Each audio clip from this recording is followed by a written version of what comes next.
A bird is about to betray its only ally. Or is it?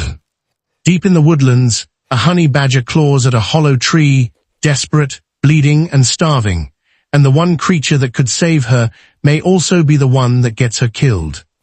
3 weeks earlier, this same badger had a full belly and a reason to trust. Now she has neither. For 2 days, she has hunted alone. She digs through termite mounds. Nothing. She flips rotting logs, claws bark from dead trees, sniffs at empty burrows. Still nothing. Her strength is fading. She needs fat and sugar fast, and there is only one source rich enough in this dry woodland, wild honey, sealed deep inside a hive she cannot find on her own. But nothing works. Not her claws. Not her nose. Not her memory of old feeding grounds, now stripped bare by drought. She is running out of time. High in the canopy above her, a small brown and white bird watches. This is a greater honeyguide, a species with an appetite most animals would never expect. It does not want the honey. It wants the wax, the larvae, the soft tissue inside the comb, the food it cannot reach alone, because its beak is too weak to break into a hive guarded by thousands of stinging bees. The honeyguide has spent the morning searching too, flying wide loops, listening, watching, until it finds what it has been looking for, a wild hive, tucked inside a dead baobab, humming faintly with activity. It cannot open that hive by itself. It needs claws, thick skin, fearlessness. It needs a honey badger. So it does something remarkable. It flies low directly over her head and calls, a sharp, insistent chattering, unlike any other sound in the forest. The badger freezes. She has heard this call before. And in the past, it has never lied to her. The bird flies a short distance, lands, calls again, and waits. This is the moment trust is tested, an animal that cannot speak, following a guide it cannot fully understand, toward a destination it cannot see. She takes a step forward. Then another. The bird moves ahead again, flashing white tail feathers like a beacon, calling every few seconds to keep her locked onto its path. This is not guesswork. Researchers have confirmed this behavior is a genuine, coordinated gidding system, refined over thousands of years between two species that share almost nothing except hunger. For nearly 15 minutes, the badger follows. Through thornbush. Across a dry riverbed.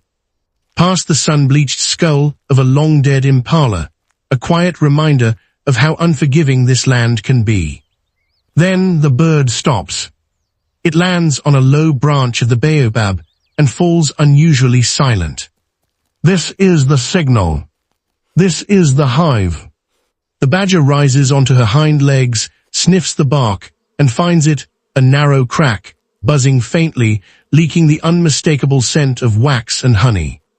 She begins to dig. Her thick claws tear into the soft, rotted wood. Splinters fly. The buzzing grows louder, angrier. Bees pour out in a defensive cloud, but her skin is too tough, too loose, too well-armored for their stings to matter. She keeps digging. Suddenly, a shadow moves through the grass nearby.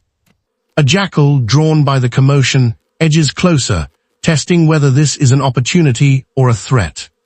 The badger stops, turns, snarls low, guttural, unmistakable.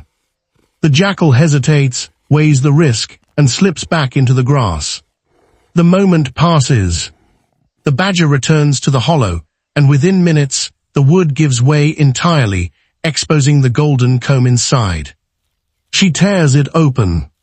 Thick honey runs down the broken wax, and she feeds, desperately at first, then slower, calmer, as her strength returns piece by piece. Above her, the honeyguide waits with visible patience, hopping along its branch, calling occasionally, as if to make certain it has not been forgotten. It has not.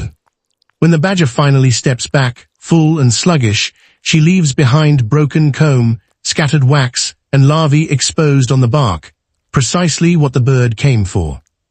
The honeyguide drops down and feeds without hesitation, completely unafraid of the animal that, minutes earlier, tore a tree apart with its bare claws. There is no aggression between them. No competition. Only two hungry animals walking away from the same tree, better off than they were an hour before. The badger's ribs are less visible now. Her steps are steadier.